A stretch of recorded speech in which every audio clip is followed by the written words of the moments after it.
sucker punched. The massive uppercut lands, and my head snaps back.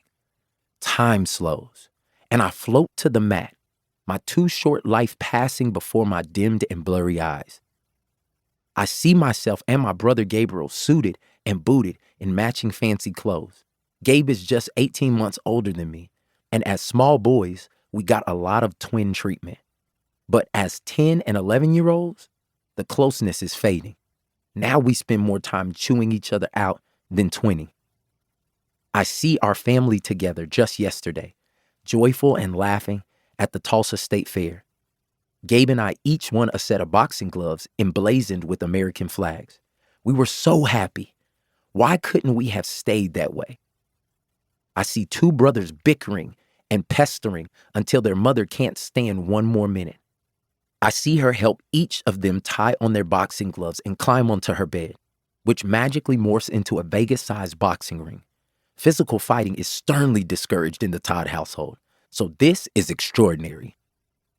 I see a microphone descend from the lighted catwalk, ceiling fan, above the ring and hear the announcer and referee, Mom, explain the rules.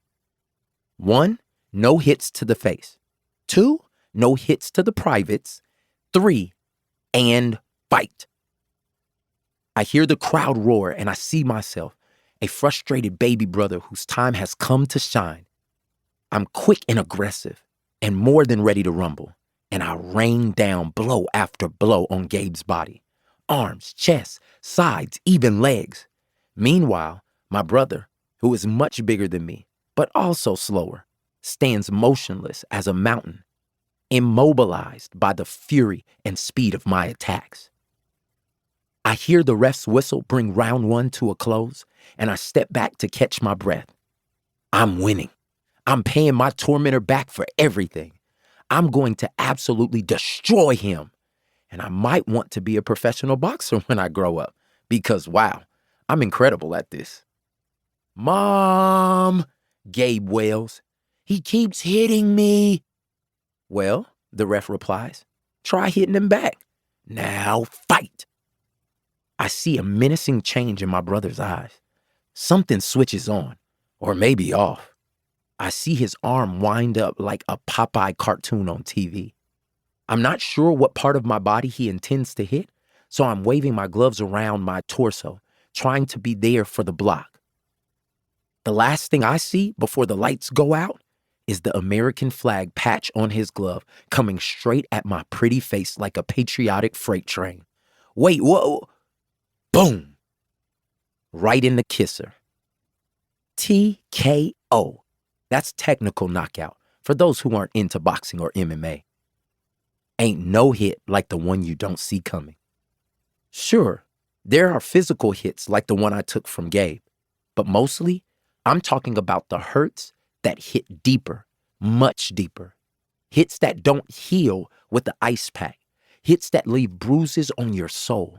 I'm talking about relational hits, emotional hits, ego hits, financial hits, family hits, and even spiritual hits.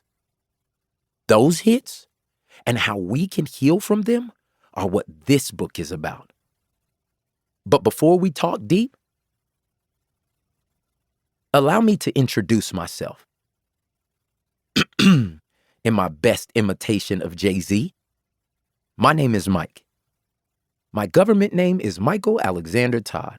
I'm the second oldest of 5 boys born and raised in Tulsa, Oklahoma, by 2 amazing parents, Tommy and Brenda Todd. At the time I'm writing this book, my high school sweetheart Natalie and I have been married for 12 years.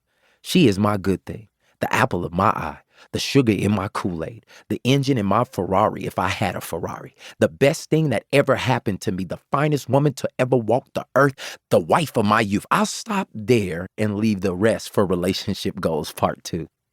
Nat and I started dating when I was 15, which now that I have children is way too young. Out of our love, we have 4 incredible kids under the age of 10. Bella Monet, MJ, which is Michael Jr., Ava Ray, and Gia Joy. When people ask, what do? I say, it's complicated. But if you want to hear it go. I'm a retired drummer and semi-accomplished music producer who ran sound at a church in the hood of North Tulsa, then got tricked into youth ministry, and 4 years later was handed the church by the founding pastors, then watched our community of about 300, mostly older African-American church members snowball in a matter of a couple of years into a multi-ethnic, multi-generational, multiplying megachurch with influence around the world. If that feels like a lot, it is. But it's even more complicated than that.